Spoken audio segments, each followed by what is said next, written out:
하나님의 말씀을 들리게 하라. 창세기 3장 21절에서 24절 강해 예수님과 관련된 세 가지 보물, 가죽옷, 생명나무, 그리고 그룹들. 창세기 3장에서는 인류의 원죄가 나타났습니다. 뱀의 유혹을 받아서 하나님의 형상과 모양대로 창조되었던 사람이 선악을 알고 하나님처럼 되고 싶어 합니다. 그래서 선악과를 먹음으로써 하나님께 정면으로 도전하는 범죄를 하게 됩니다. 뱀의 유혹은 지금도 계속되고 있다고 지난 강해에서 살펴보았습니다. 먹음직도 하고 보암직도 하고 또 지혜롭게 할 만큼 탐스럽다고 했습니다. 먹음직하다는 것은 인간의 기본 욕구, 잘 먹고 풍요하게 사는 문제에 대한 유혹입니다. 보암직하다는 것은 남들에게 보이고 남들에게 인정받고 싶은 잘 사는 문제에 대한 유혹이죠. 또 탐스럽다 한 것은 갖고 싶고 소유하고 싶은, 성취하고 싶은, 그리고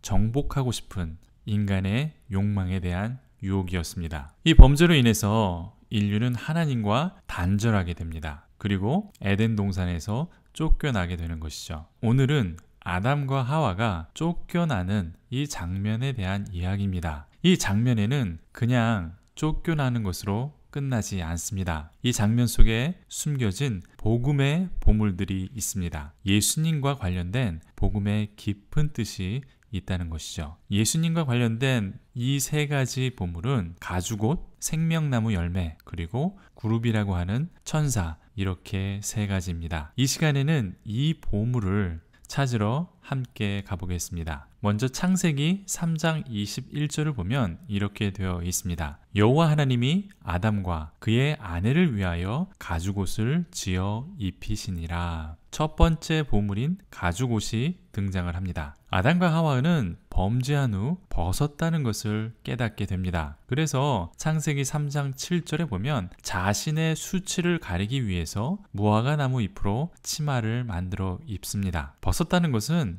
죄를 상징하는 것입니다. 죄가 드러나기 때문에 수치를 느끼는 것으로 상징적으로 표현된 것입니다. 이 범죄를 가리는 수단으로 사람은 나뭇잎을 선택을 합니다. 손쉽고 빠르게 자신의 범죄를 가릴 수 있는 재료였죠. 그러나 나뭇잎은 쉽게 말라버리고 쉽게 부서집니다. 계속해서 이 수치를 가려줄 수 없다는 것을 또 상징적으로 우리들에게 보여주는 재료입니다. 때문에 하나님께서는 사람을 위해서 가죽옷을 지어 입히십니다. 무화과 나무 잎보다 좀 더 오랫동안 사람의 수치심, 즉 사람의 범죄를 가려줄 수 있는 역할을 하는 것이죠. 가죽은 한 짐승이 죽어야만 얻을 수 있는 것입니다. 인간의 죄를 가려주기 위하여 어떤 한 짐승이 죽어야 했다는 것이죠. 한 짐승의 희생이 사람의 죄를 일시적으로 가려주는 것입니다. 이것은 하나님의 법이고 또 하나님의 은혜입니다. 사람이 그 죄로 인해서 죽어야 하는데 죄 없는 짐승이 죽어서 일시적으로 사람의 죄를 가려주는 것이죠. 그래서 우리는 하나님께 나아갈 수 있는 하나님의 은혜의 법을 만들어 주셨습니다. 이것이 제도화되고 율법화되어서 기록된 것을 율법서라고 말하고 있습니다. 하나님께서 가죽옷을 만들어서 사람에게 입히시면서 하나님의 안식도 함께 깨집니다. 하나님께서는 천지를 다 창조하시고 7번째 날에 안식을 하셨습니다. 창조의 사역이 끝나시고 안식하신 것인데, 그런데 이 안식이 깨진 것이 바로 하나님께서 직접 가죽옷을 사람에게 해 입히신 사건 때문입니다. 이 때문에 하나님은 인간의 죄의 문제를 완벽하게 해결하시기 위해서 일을 하시게 됩니다. 이것이 창조의 사역이 끝나고 이제 구원의 사역이 시작이 된 것이죠. 예수님께서는 이렇게 말씀하십니다. 요한복음 5장 17절에 내 아버지께서 일하시니 나도 일한다. 이렇게 말씀하셨습니다. 유대인들이 예수님께 안식일을 범하고 안식을 거룩하게 지키라는 하나님의 법을 어겼다, 이렇게 예수님께 따졌습니다. 그러자 예수님께서는 이렇게 말씀하신 것이죠. 그러자 예수님께서는 아버지께서 일하시니 나도 일한다, 이렇게 말씀하신 것입니다. 하나님의 안식이 깨어지고 이제 사람을 구원하는 하나님의 사역이 시작되었기 때문에 또 그 일을 지금까지 하나님께서 하시고 계시기 때문에 예수님도 하나님의 사역인 인간 구원을 위해서 안식을 깨고 일하신다라는 것을 상징적으로 나타내 준 것입니다. 이 하나님과 예수님의 사역은 십자가에서 완성이 됩니다. 한 짐승이 죽음으로써 일시적인 방법으로 사람의 죄를 가릴 수 있었습니다. 죄가 있을 때마다 한 마리의 짐승이 피를 흘려야 했죠. 그런데 예수님께서 스스로 희생양이 되셔서 사람의 죄를 가려주셨습니다. 하나님의 아들이신 예수님께서 사람들을 위한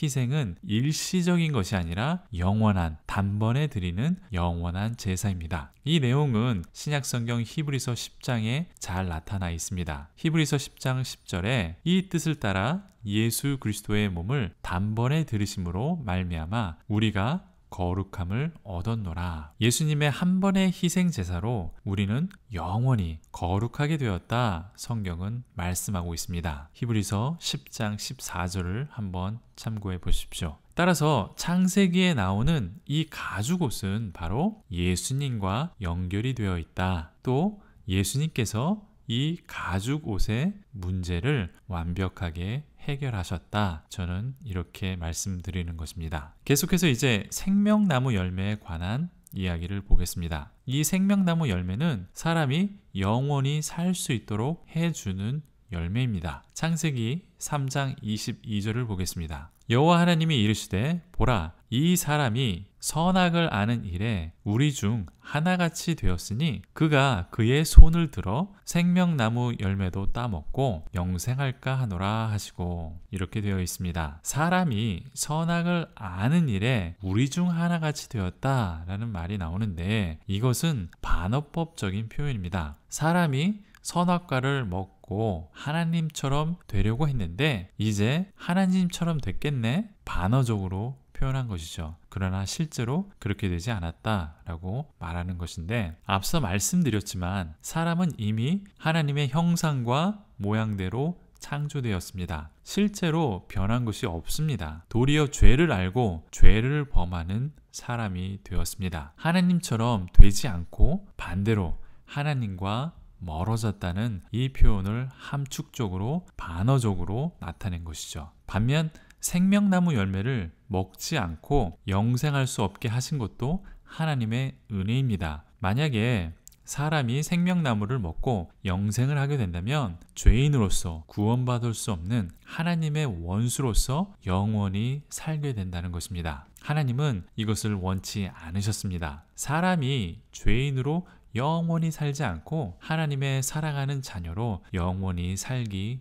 원하셨습니다. 때문에 하나님은 새로운 생명나무 열매를 마련해 주셨습니다. 그 새로운 생명나무 열매를 먹고 사람의 죄의 문제도 해결하고 영원한 생명까지 줄 수 있는 그런 새롭고 완전한 생명나무 열매를 준비해 주셨습니다. 이 새로운 생명나무 열매는 바로 예수님입니다. 예수님께서는 요한복음 6장 36절에 나는 생명의 떡이니 라고 했습니다. 하늘에서 내려 세상에 생명을 주는 것이다 라고 요한복음 6장 33절에서 말씀하셨습니다. 예수님께서는 이 떡을 먹는 자는 영원히 살겠다라고 요한복음 6장 58절에 계속해서 말씀하고 있습니다. 이 새로운 생명나무 열매가 바로 예수님이 되는 것입니다. 예수님께서 나의 죄를 대신해서 십자가에 매달려 죽으신 것을 믿고 그것을 시인하고 예수님이 내 삶의 주인이라는 것을 믿으면 우리는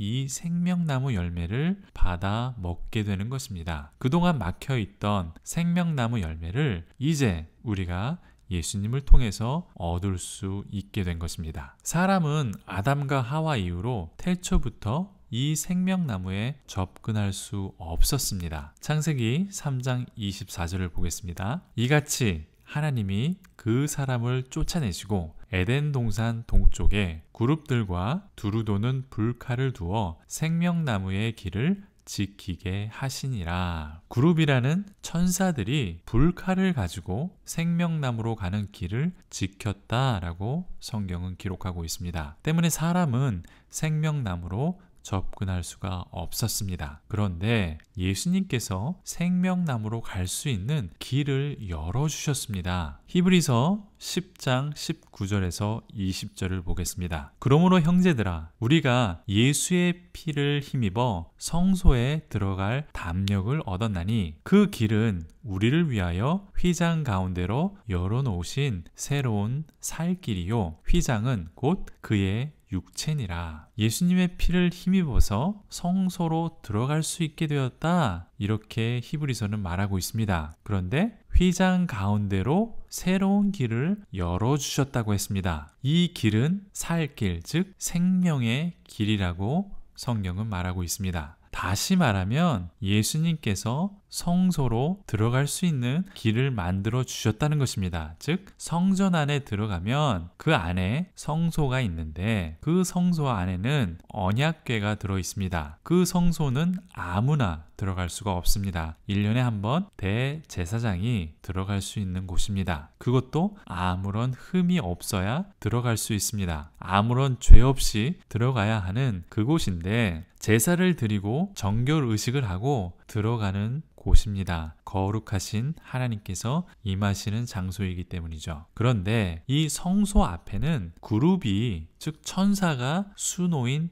커다란 휘장이 있습니다. 카페트처럼 매우 두꺼운 커튼이라고 생각하시면 됩니다. 이 휘장은 불칼을 들고 생명나무로 가는 길을 지키는 그 그룹을 수놓은 것입니다. 히브리서 10장 20절에 이 휘장 가운데로 새로운 생명의 길을, 살 수 있는 길을 예수님께서 열어주셨다라고 되어 있습니다. 예수님께서는 이렇게 말씀하셨죠. 나는 길이요, 진리요, 생명이다 라고 말씀하셨습니다. 이보다 더 구체적인 사건이 바로 십자가에서 일어납니다. 마가복음 15장 37절에서 38절을 보겠습니다. 예수님께서 큰 소리를 지르시고 숨이 지시니라. 이에 성소 휘장이 위로부터 아래까지 찢어져 둘이 되니라. 예수님께서 십자가에서 돌아가셨을 때 또 한 사건이 일어나는데 성전 안에 있는 성소의 휘장이 위로부터 아래로 찢어졌다라고 되어 있습니다. 이것은 쉽게 찢어질 수 있는 그러한 휘장이 아닙니다. 칼로도 쉽게 찢을 수 없습니다. 너무나도 두꺼운, 카페트보다 더 두꺼운 그러한 천막입니다. 이것을 히브리서는 생명의 길을 열어주셨다라고 표현을 한 것입니다. 창세기 3장에서 천사가 지키고 있던 생명나무로 가는 그 길을 예수님께서 열어주셨다. 새로운 생명의 길을 열어주셨다. 이렇게 히브리서는 말하고 있습니다. 결론을 내리겠습니다. 창세기 3장에는 세 가지의 보물이 나타납니다. 가죽옷, 생명나무, 그리고 천사가 나옵니다. 이 세 가지 보물은 예수님과 연관되어 있습니다. 사람의 죄를 가려주시는 가죽옷은 임시적이었고 오래가지 못하는 것이었습니다. 가죽옷을 입어야만 잠시 하나님께 갈 수 있는 임시적인 것이었습니다. 그런데 예수님께서 우리의 가죽옷이 되어주셔서 우리의 죄를 영원히 또 단번에 해결해 주셨습니다. 그래서 우리는 하나님께 아무런 흠 없이, 아무런 죄 없이 당당하게 나아갈 수 있게 된 것이죠. 이 생명나무 열매를 우리에게 영원한 생명을 주시는 열매가 바로 예수님입니다. 사람이 범죄를 한 이후에 이 생명나무 열매와 끊겨 있었습니다. 더 이상 이 생명나무를 먹을 수 없게 된 것이죠. 사람은 영원한 생명으로 살 수 없는 존재가 되었습니다. 그런데 예수님께서 스스로 이 생명나무 열매가 되셔서 예수님을 믿는 사람은 영원한 생명을 얻을 수 있도록 우리들에게 주셨습니다. 또 이 생명나무로 가는 그 길 앞에는 천사가 불칼을 가지고 지키고 있었습니다. 하지만 예수님께서는 십자가에서 죽으심으로써 이 길을 열어주셨습니다. 때문에 성소의 휘장이 위에서부터 아래로 찢어집니다. 예수님의 사역을 상징적으로 나타내 준 사건이죠. 예수님을 통해서 새로운 생명의 길로 나아갈 수 있게 된 것을 우리들에게 보여주신 것입니다. 그래서 오직 예수입니다. 예수님만이 유일한 생명의 길이고 예수님만이 영원한 생명이시고 예수님만이 우리의 죄의 문제를 해결하실 수 있는 완벽한 가죽옷이 되는 것입니다. 도움이 되셨습니까? 질문이나 다른 의견이 있으시면 댓글을 달아주십시오. 또 구독과 좋아요를 눌러주시면 계속해서 예수 중심, 성경 중심의 성경 강해를 들으실 수 있습니다. 또 이 영상을 카톡이나 SNS로 공유해 주셔서 많은 사람들이 하나님의 말씀을 더욱 깊이 알 수 있고 예수님을 더욱 깊이 알 수 있도록 이 사역에 동참해 주십시오. 감사합니다.